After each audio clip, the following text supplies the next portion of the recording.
after the initial splash of breakdancing, it became a phenomenon. And it was all about breakdancing, at least as far as the media was concerned. As soon as the man with the money said, hey, we can make money off of this here, that's when it blew up. That's when it really blew up. When they came out with those books, place your right foot perpendicular to your left ankle. This guy was selling cardboard. He had a company making cardboard boxes that you carry with you and open up that says the Oz Rock. When you got on the train, there would be kids breaking. When you went to the city, it'd be just people breaking. It was all over the place. Guys falling out of the closets, coming from the cars, looking around. I mean, hanging from the ceiling, popping in. I mean, it was everywhere. I was like, damn, oh, damn. That's when the Olympics came. What, 4 billion people saw the Olympics? We are the pioneers of taking breakdancing mainstream. Ladies and gentlemen, homeboys, homegirls, the New York City Breaker. We, the New York City Breakers, we certainly commercialized it more than any other crew did. We got it onto big shows and in advertisements. Probably culminating with this big television show that Ronald Reagan was at. It was some big presidential performance, and they had breakdancers perform on national TV, and it was like, what is going on? And breakdancing just spread so wide. I mean, they had cardboards on every street corner. It was like, I think it even hit more bigger than it hit in New York. And it went in every mall. Malls had to close down sometimes. They had things where kids were doing windmills, falling downstairs and getting up and hitting customers when they were shopping. It was so packed that the police would go undercover and wear undercover uniforms and just arrest kids for breakdancing. The media just fed into it and grabbed whatever breaker they can get. They were like, well, hey, you know, if you can just do anything, we'll take you.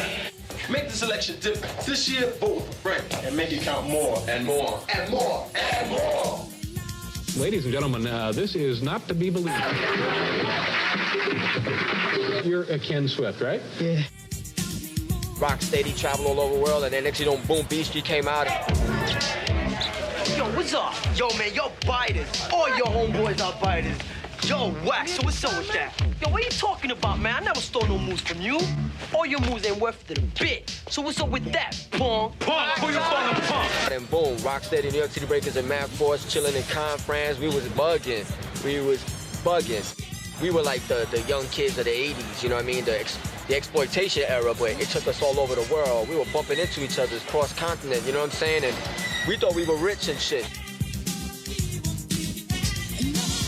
Crazy Legs and those guys were managed by a chick named Lady Blue. She had engineered them to make a record that became a #1 hit in London. Hey You, the Rocksteady Crew. It was not a B-boy record. It was a pop record, but it was a #1 song. And I don't think the Rocksteady Crew ever really loved the record because they were like, you know, this ain't about B-boying, but it was about putting some money in their pockets for a minute.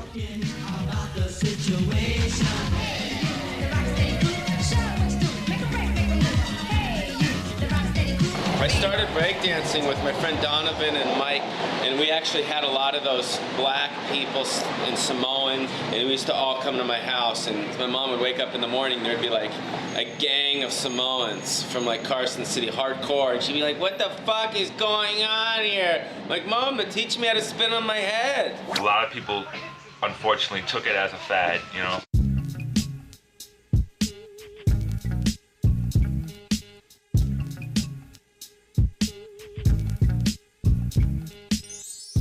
I guess what was going on was the breakdancers themselves weren't in control of it. It was just a media frenzy, as oftentimes happens in this here crazy pop culture that we live in. So you just get chewed up and spit out by the media machine. I don't know why, but the police and other people in the city and officials wanted to ban breakdancing because they felt it was a nuisance. They shut down the streets, they shut down Venice Beach before. I saw a guy just do an arm wave and go to jail.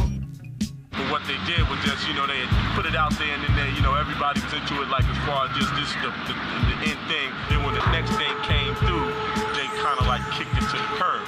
A lot of the mainstream kids, you know, the media said, okay, it's dead, it's time to move on. So you know everybody on the industry tried to get all their mileage out of it and milk it for what it's worth, rape it like they do, and move on.